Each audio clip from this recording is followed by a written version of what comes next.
கிறிஸ்துவுக்குள் அன்பானவர்களே, இயேசுவின் நாமத்தில் அன்பின் வாழ்த்துக்கள்.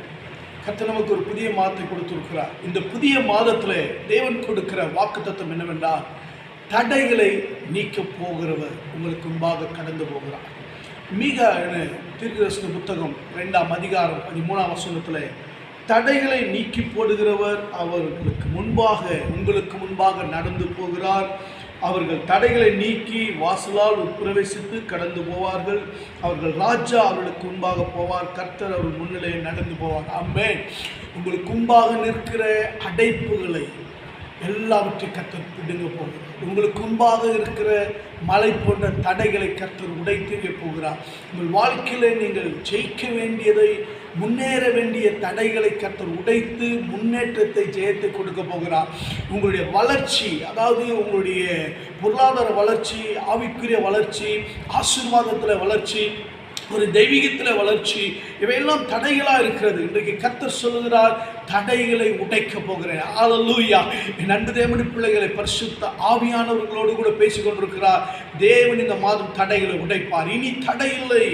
ஏனென்றால் உங்கள் ராஜாவாகிய கர்த்தராகிய இயேசு கிறிஸ்து உங்களுக்கு முன்பாக கடந்து போய் கொண்டிருக்கிறார். அவர் எல்லா தடைகளும் உடைக்க போகிறார். ஆமென், ஆமென். என் அன்பு தேவனுடைய பிள்ளைகளே, கர்த்தர் பெரிய காரியங்கள் இன்றைக்கு செய்ய போகிறார்.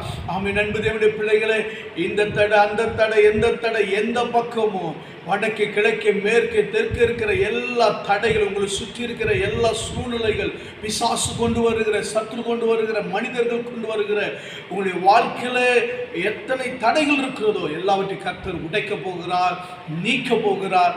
அவைகளை உங்களை விட்டு கடந்து போக போகிறது. ஆமென், ஆமென். நண்பர்களுடைய பிள்ளைகளை, வேதம் சொல்லப்பட்டிருக்கிறது. யாத்ராம புஸ்தகத்தில் இஸ்ரவேல் ஜனங்களை பார்வோன் கானானுக்குள்ளே, வாக்குத்தத்தம் பண்ணப்பட்ட தேசத்திற்குள்ளே போகிறதற்கு அனுமதிக்க முடியவில்லை. அவன் தடை செய்து கொண்டே இருந்தான். அவர்களை அனுப்ப அவன் மனதில்லை. அவர்களை வேதனைப்படுத்தி கொண்டிருந்தான். ஆனால் இப்பொழுது அவன் சொல்லுகிறான், 9ஆம் அதிகாரத்தில் அவன் சொல்லுகிறான், இது போதும், இந்த மகா இடி முழக்கங்களும் கல்மழையும் ஒளியும்படிக்கு கர்த்தரை நோக்கி விண்ணப்பம் பண்ணுங்கள், நான் உங்களை போக விடுகிறேன், இனி உங்களுக்கு தடை இல்லை என்றார். ஹல்லேலூயா.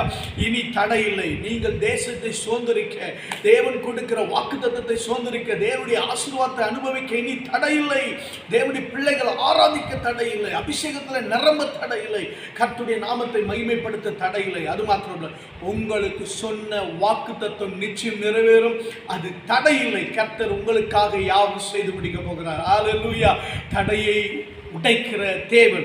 2வது வேதம் சொல்லப்படுகிறது, அப்போஸ்தலர்ல 8ஆம் அதிகாரத்தில் வாசித்துக் கொள்ளும்போது, அங்கே கந்தாகே மந்திரி போய் கொண்டிருக்கும் போது பிலிப்பை அவருடைய ரதத்தில் ஆண்டவர் ஏறிக்கொள்ள சொல்கிறார். அவர் ஏசாயா 53ஆம் அதிகாரத்தை படித்து கொண்டிருக்கிறார். அந்த அதிகாரத்துடைய காரியங்களை விளக்கின பிறகு அந்த கந்தாகே மந்திரி பிலிப்பை பார்த்து சொல்கிறார், இவ்விதமாய் அவர்கள் வழிநடந்து போகையில் தண்ணீர் உள்ள ஒரு இடத்திற்கு வந்தார்கள். அப்பொழுது மந்திரி, இதோ தண்ணீர் இருக்கிறதே, நான் ஞானஸ்தானம் பெறுகிறதற்கு தடை என்ன என்றார். அப்பதற்கு பிலிப்பு, நீர் முழு இருதயத்தோடும் விசுவாசித்தால் தடையில்லை என்றார். அப்பொழுது அவன், இயேசு கிறிஸ்துவை தேவனுக்கு குமாரனை என்று விசுவாசிக்கிறேன் என்று சொன்னான். ஆமென், ஆமென். அன்பு தேவனுடைய பிள்ளைகளே, உங்கள் வாழ்க்கையில தடை எப்படி வருகிறது? இங்கே சொல்லப்பட்டிருக்கிறது, நீங்கள் முழு இருதயத்தோடு விசுவாசிக்க வேண்டும். இயேசு என் வாழ்க்கையில் இருக்கிறார் என்று உங்களை ஒப்பு கொடுக்க வேண்டும். உங்களை ஞானஸ்தானத்திற்கு, பரிசுத்தத்திற்கு, நீதிக்கு, பரிசுத்த ஆவியானவருக்கு, சத்திய வேதத்திற்கு, தேவனுடைய கிருபைக்கு ஒப்பு கொடுக்க வேண்டும். இயேசு கிறிஸ்துக்கு உங்களை ஒப்பு கொடுக்க. வேதம் சொல்லப்படுகிற, ஒருவன் ஜலத்தினாலும் ஆவினாலும் புறாவிட்டால் தேவனுடைய ராஜ்யத்தில் பிரவேசிக்க மாட்டான். அப்போ பாருங்க, இந்த கந்தாகே மந்திரி ஒப்பு கொடுக்கிறாரே, அப்போ தடை இல்லை, தடை இல்லை.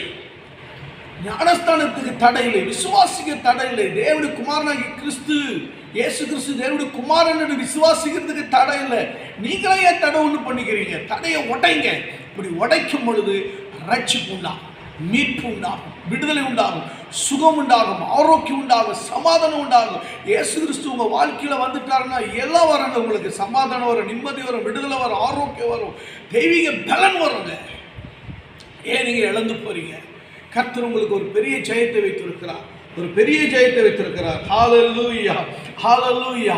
ஆமென். அன்பு தேவனுடைய பிள்ளைகளே, அடுத்து வேதம் சொல்லப்படுகிறது, நான் செய்கிறதை தடுப்பவன் யார்? ஏசாயா 43:13 வாசித்து பாருங்க, 20 வரைக்கும். நான் செய்கிறதை தடுப்பவன் யார்? கர்த்தர் செய்ய போகிறதை யாரும் தடுக்க முடியாது. உனக்கு கர்த்தர் செய்ய போகிறார். ஆமென். அதுதான் யோபு சொல்கிறார், தேவரீர் நீ சகலத்தை செய்ய வல்லவர். 42:2 சகலத்தை செய்ய வல்லவர், நீ செய்ய நினைத்தது தடைப்படாதுங்க. கர்த்தர் உங்களுக்காக வச்சிருக்கிற எந்த ஒரு நன்மை ஆசீர்வாதம் தடைப்படாதுங்க. ஆனால் நம்ம செய்ய வேண்டியது என்ன தெரியுமா?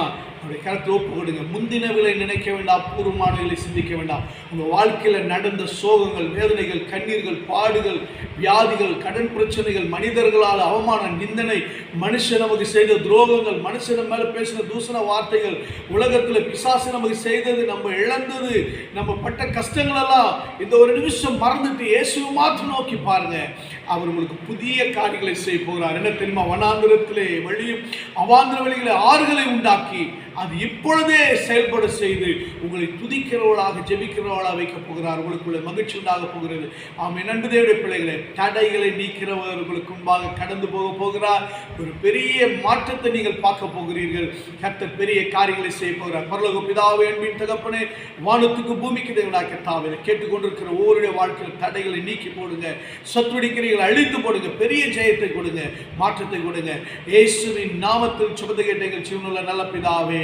ஆமென், ஆமென். God bless you. God bless you.